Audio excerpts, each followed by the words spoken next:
Então, assim, as maiores dificuldades das micropigmentadoras começam já pelo desenho, principalmente para quem está começando, né? E não tem tanta experiência ainda com desenho. Quem já é designer e vira micropigmentadora sabe que é completamente diferente o desenho que a gente faz para micropigmentação do design que a gente faz nas nossas clientes a cada 15, 20 dias. Por quê? Porque o design, ele é feito com o que a cliente tem de pelo, né? Sem poder fazer grandes mudanças, sem fazer grandes alterações na simetria do rosto. Então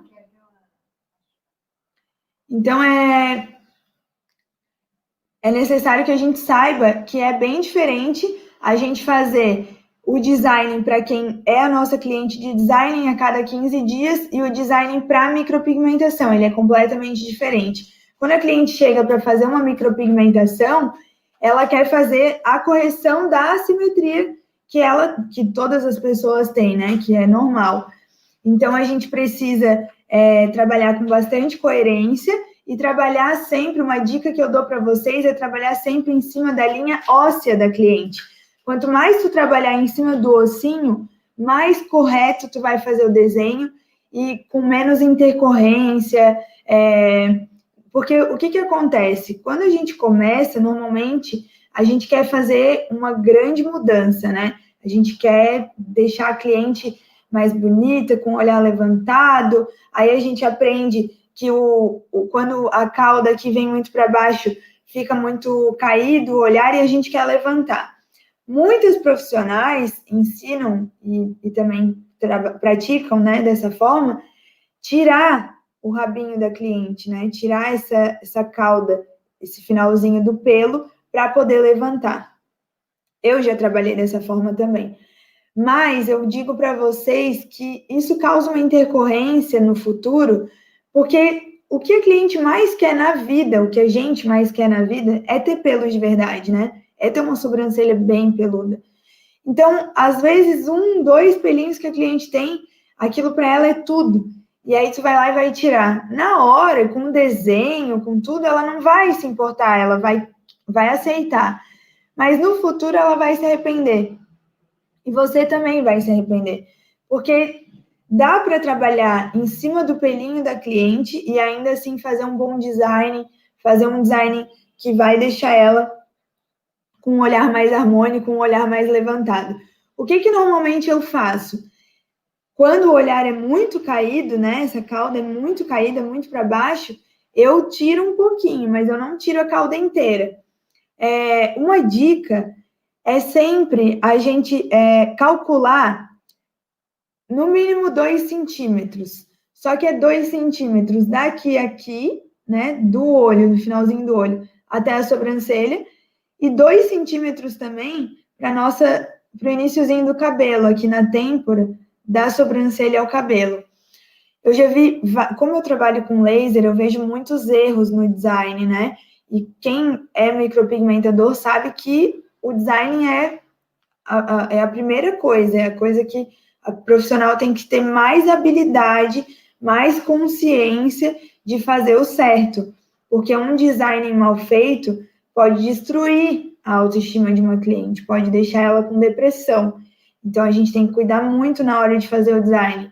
Porque, querendo ou não, fio, sombra, às vezes a cliente não tem muito conhecimento para saber o que é perfeito e o que não é perfeito. Mas o design, qualquer pessoa sabe quando está muito errado e quando está bom, quando está coerente, quando está te trazendo uma vantagem, né? uma harmonia para o rosto. Então, como eu trabalho com laser, eu vejo muitos erros no design. Erros de sobrancelhas vindo aqui, ó, bem pertinho do cabelo. Erros de sobrancelha vindo reta e caindo aqui, que não desce aqui no ossinho. Então, o que eu quero dizer para vocês é cuidem do design e treinem muito. Treinem no papel, treinem fazendo desenho, fazendo cálculo de medida. Se uma sobrancelha tem 6 centímetros, qual o ponto alto ideal para ela? Entre 3,5 e 4. Então, comecem a fazer na régua esses desenhos e tentar deixar um lado igual ao outro, que quando você fizer uma sobrancelha desenhada no papel, um lado igual ao outro, você certeza que vai tirar de letra na hora de fazer numa cliente, tá? Porque no papel é realmente muito difícil. Outra dica, se for uma sobrancelha de 5 centímetros, o ponto mais alto deve ser onde? Entre 3 e 3,5.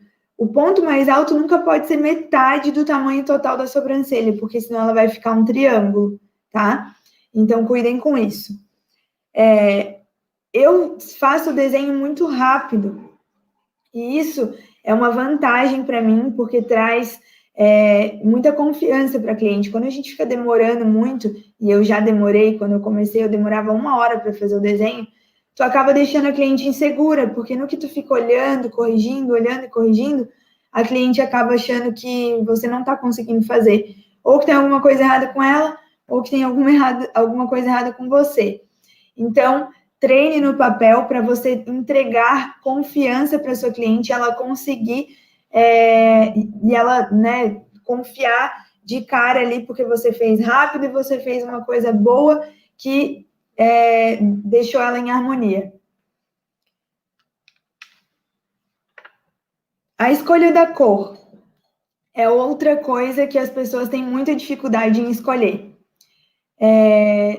Hoje em dia a gente tem inúmeras cores de pigmento e a gente mistura essas cores e a gente tem mais uma gama de cores enormes para fazer. Quando eu trabalho com fio a fio, eu sempre trabalho com a cor igualzinha à cor do pelo da cliente. E quando eu trabalho com make brows, que é a minha técnica de sombra, mas para quem trabalha com shadow é a mesma escolha de pigmento, eu sempre escolho uma cor de sombra. Quando a cliente tem um cabelo muito loiro e a sobrancelha bem escura, e ela não gosta desse contraste, não gosta de ter uma sobrancelha escura e um cabelo muito claro, eu indico uma técnica de sombra para ela. Eu sugiro que ela faça uma de sombra. Porque quando a gente faz fio a fio, a gente copia a cor exata do pelo.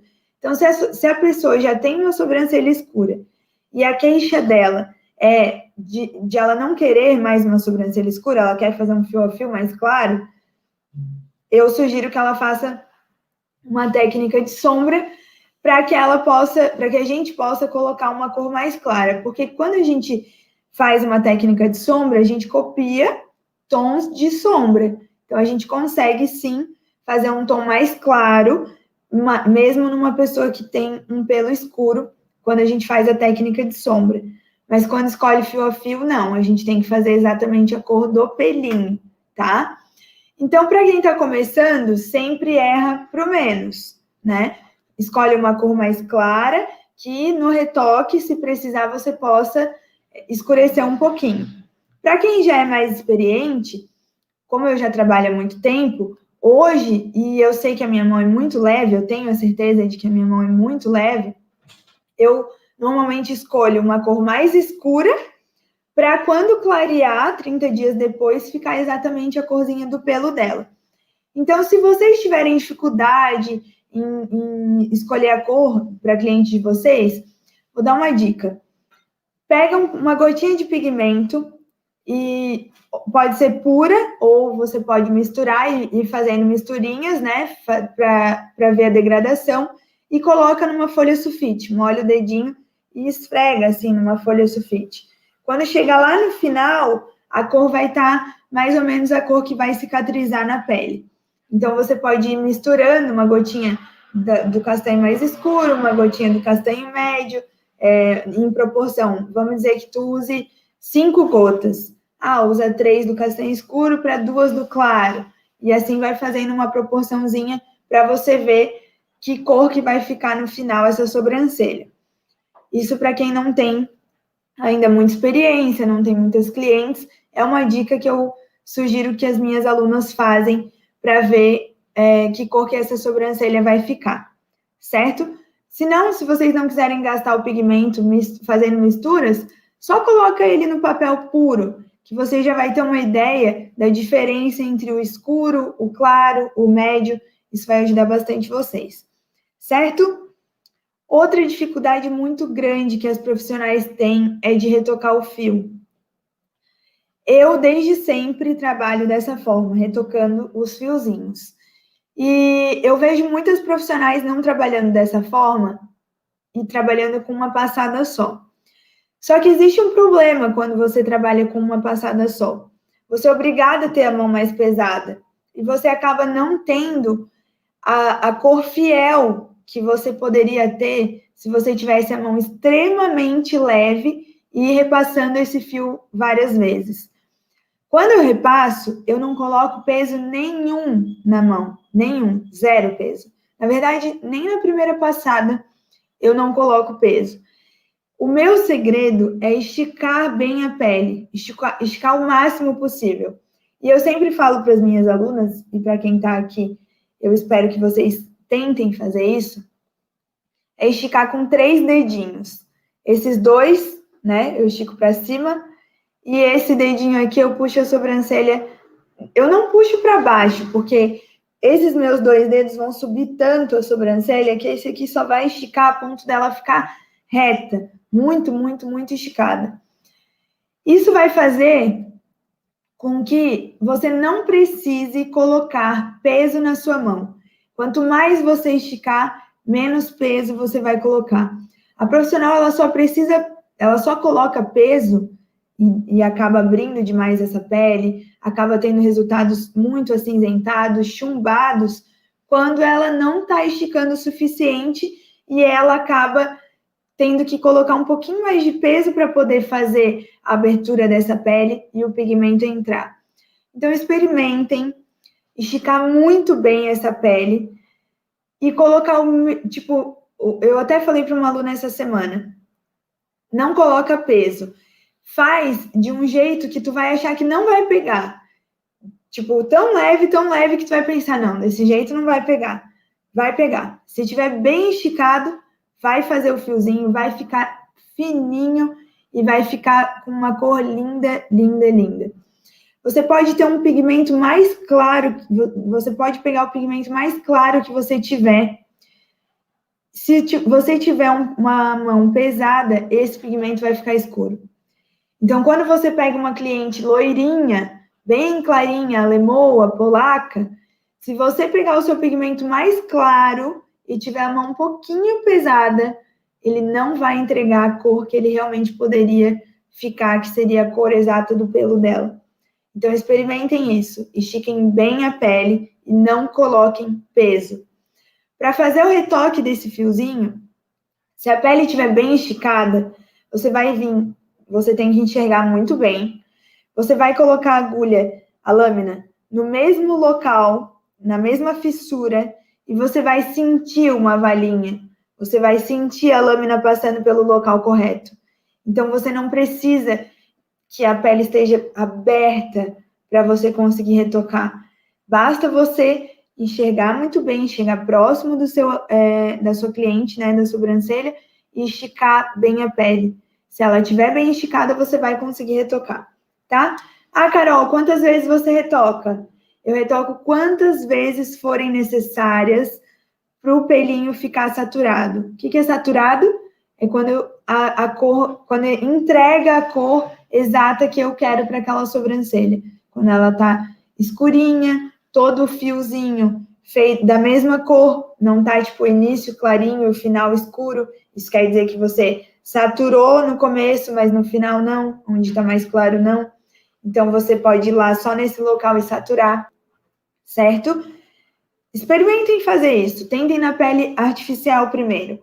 Façam e retoquem o fio. É difícil, na pele artificial é mais difícil do que na cliente.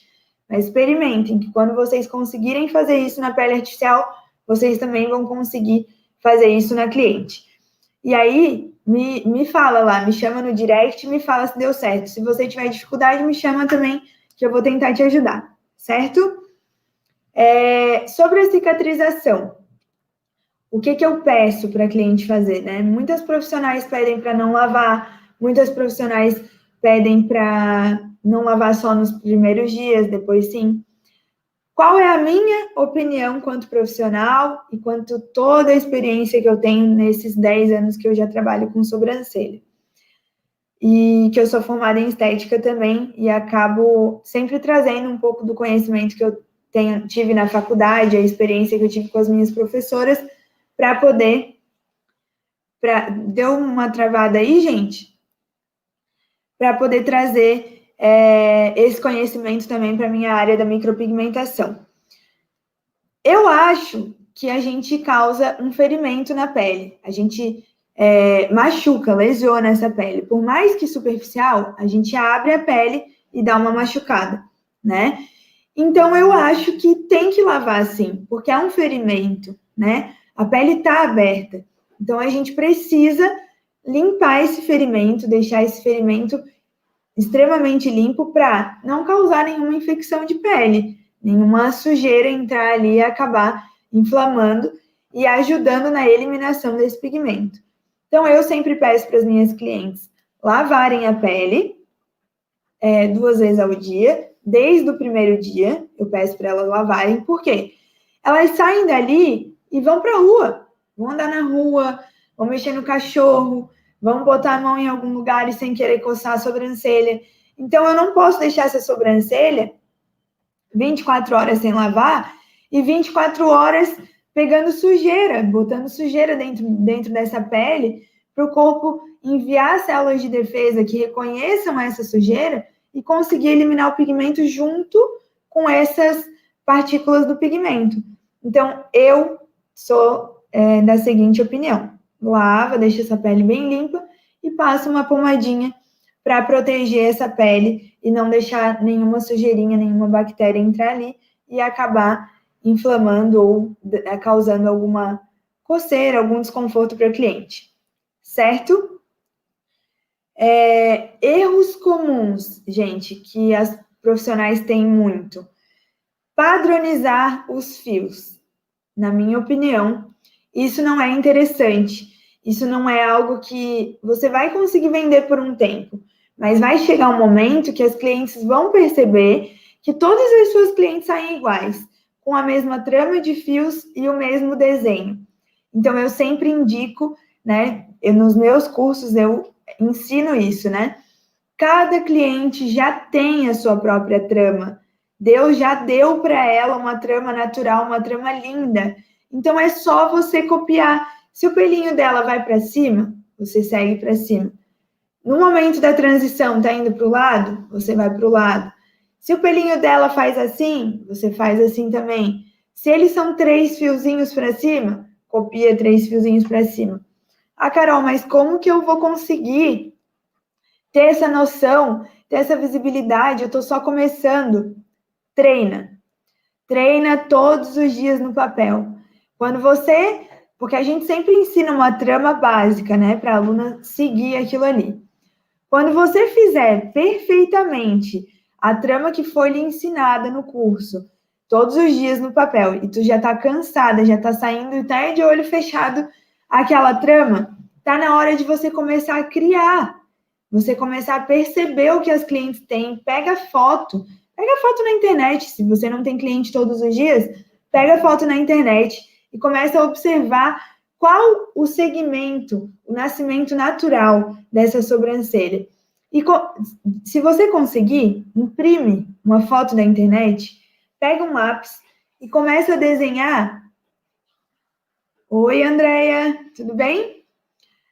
Começa a desenhar o mesmo sentido do nascimento do pelo dessa foto. Você vai treinar isso todos os dias e isso vai abrir um leque na sua cabeça de possibilidades. E você vai evoluir o seu trabalho, você vai conseguir ter resultados melhores. Parem de fazer sempre a mesma trama para todas as suas clientes, porque cada cliente é uma cliente e ela merece ter uma sobrancelha diferente da outra que saiu dali antes dela. Ela merece ter uma sobrancelha única, que só você vai fazer isso por ela. Então, comecem a abrir a cabeça e oferecer uma trama diferente para cada cliente. Oi, Sabrina, Carla, só micropigmentadoras entrando aqui agora, hein? Eu estava falando sobre trama para quem entrou agora, tá? Para a gente parar, a gente não, porque eu não faço isso, mas para as micropigmentadoras pararem de padronizar os fios, fazerem sempre a mesma trama. Acontece muito isso, né? A gente aprende uma trama no curso e a gente fica até fazer outro curso fazendo aquela mesma trama para todas as clientes. Então, comecem a treinar no papel para vocês conseguirem desenvolver novas tramas, conseguirem fazer tramas exclusivas para cada cliente. E a minha dica para isso é você seguir exatamente o mesmo nascimento do pelo da cliente, a mesma direção, o mesmo direcionamento e seguir o desenho também. Tipo, vai 2 fiozinhos para cima, faz 2 fiozinhos para cima. O fio está indo para o lado, vai indo para o lado. Começa a copiar o que a cliente tem e não uma trama para todas as clientes, certo? É isso aí, André. Carimbo, não. As clientes percebem isso, né? Quando ela começa a olhar seu perfil e ver que todos os desenhos são iguais, todos os designs são iguais e todas as tramas são iguais, ela não vai te escolher, né? Isso tem que ser um diferencial. E é muito fácil. Quando você começar a treinar isso e perceber que como cada cliente tem um desenho, você vai ver quanto você vai evoluir o seu trabalho, você vai ter mais resultado, mais pessoas vão procurar pelo seu trabalho, certo?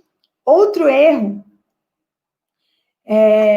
das profissionais é não passar o pós para cliente, né? Ou não ser tão persuasiva na hora de passar o pós e a cliente fazer o que ela quiser, ou o que a vizinha dela já fez e manda ela fazer. Isso acontece muito, isso aconteceu comigo também. E às vezes ainda acontece, porque tem algumas clientes que são teimosinhas, né? Mas a gente tem que dar o pós por escrito para a cliente, passar para ela pelo WhatsApp, conversar com ela, passar para que ela siga aquilo de verdade, né? Siga com cautela, porque 50% vai ser o nosso trabalho, vai ser entregue ali no momento da micropigmentação, no momento que eu estou fazendo esse procedimento. Mas os outros 50% vai ser o cuidado da cliente. E a gente sabe quando a cliente não cuidou. A gente sabe quando a cliente fez de outro jeito, quando a cliente colocou outro produto. Eu sei, porque eu sei do meu trabalho. Para quem está começando, é um pouco mais difícil, porque a gente ainda não sabe se o nosso peso da mão está certinho, se a gente vai ter aquela cicatrização perfeita. Então, no começo, a cliente pode até fazer um cuidado meio errado e a gente colocar a culpa na gente. Mas se você treinar, se você praticar com experiência, uma hora você vai saber que o seu resultado é, tipo, 90% das clientes não precisa de retoque. Se você tiver uma técnica perfeita e tiver um pigmento de qualidade, você vai conseguir entregar um trabalho que 90% das suas clientes não vai precisar de retoque, tá? E aí, quando ela vier com uma sobrancelha, ai, saiu tudo, ai, ficou falhada, ai, não sei o que, você já vai saber que o erro não foi em você, e sim nos cuidados que ela teve. Às vezes ela coçou, arrancou uma casquinha, às vezes não teve tanto cuidado na hora de lavar e na hora de passar a pomadinha. Às vezes usou outra pomada que a vizinha indicou para ela passar, né? Então, isso é uma outra coisa que a gente tem que cuidar na hora de passar os cuidados e passar para a cliente que ela tem que seguir esses cuidados bem certinho para a gente ter 50% do nosso resultado entregue já no dia do procedimento e 50% do resultado com os cuidados que ela vai ter em casa, certo? Fala isso para ela que eu tenho certeza que ela vai tomar mais cuidado na hora no pós, né? Porque quando ela souber que você sabe quando ela não usar a pomada correta, ela já vai ficar com medo e ela vai provavelmente usar a pomadinha que você indicar, certo? Outro erro muito comum, comum não é, tá? Eu quero acreditar que não seja, mas pode ser um erro. são as pessoas não descartarem as agulhas corretamente, tá? Às vezes as pessoas não têm ainda uma empresa, não abriram um MEI, não tem um contador, não tem um mentor, não tem uma pessoa para passar uma experiência, né, o que é correto para ela. E ela, às vezes, está trabalhando em uma sala, não abriu uma empresa, não tem uma mentoria, acaba não sabendo que tem que contratar a Ambiental, que é uma empresa que vai fazer o recolhimento das agulhas, né, e incinerar, para que ninguém que recolhe o lixo se machuque, se contamine, né? Então, eu vou dizer para vocês que o correto é o quê? A gente ter aquela caixinha amarela de Descarpac, o nome é Descarpac. Aonde eu compro essa caixinha, Carol? Você vai comprar em lojas, pode ser uma Dental, em loja que venda material de dentista, ou em loja de material cirúrgico, hospitalar. Você vai comprar uma caixinha daquela amarela, você vai montar ela, e você vai descartar todas as suas agulhas e lâminas nessa caixinha. Por que tem que fazer isso, gente? Porque se você descartar no seu lixo comum, quando a pessoa que for recolher o lixo pegar esse saco, ela pode se contaminar, certo? Então, para isso que foi desenvolvida essa caixinha. E para isso, para ter essa caixinha, é necessário que a gente pague essa empresa. Aqui na minha cidade é Ambiental. Eu não sei se nas outras cidades utiliza esse nome também. Mas a Ambiental é uma empresa responsável por recolher essas caixinhas e descartar da forma correta. Eles incineram esse material, né, queimam, para que nunca haja a possibilidade de alguém se picar com alguma agulha que tem ali e se contaminar, certo? Então, gente, se vocês não sabiam disso, né, por favor, se vocês tiverem alguma dúvida, me chamem ali no direct ou deixem ali nos comentários, que eu posso me informar e posso ajudar vocês a fazerem da forma correta, certo? Mas, por favor, não descartem as agulhas no lixo comum. Não descartem as suas agulhas no lixinho, no mesmo lixo que você joga as outras coisas, certo? Tenha consciência de que a pessoa que está recolhendo aquilo ali pode se contaminar e você não quer isso para a vida dela, tá? Outra coisa é não reutilizar as agulhas. Por favor, né, gente? A gente ganha bem para isso, a gente tem que cobrar isso, dê valor ao seu trabalho, que a gente já falou isso em outras lives, né? Coloque isso na ponta do lápis e cobre, mas não reutilize agulhas, não reutilize as lâminas de trabalho, certo? Eu sei que para muitos é uma coisa óbvia, né? Mas acreditem, pode acontecer, às vezes acontece, tá? Então, é mais uma maneira de eu conscientizar, né, algumas pessoas, às vezes informar, às vezes a pessoa não faz por mal, mas faz por falta de informação, certo? E é por isso que eu tô aqui. Eu tô aqui para passar informação para vocês e deixar, fazer com que vocês não cometam erros, né, que talvez outras pessoas já cometeram,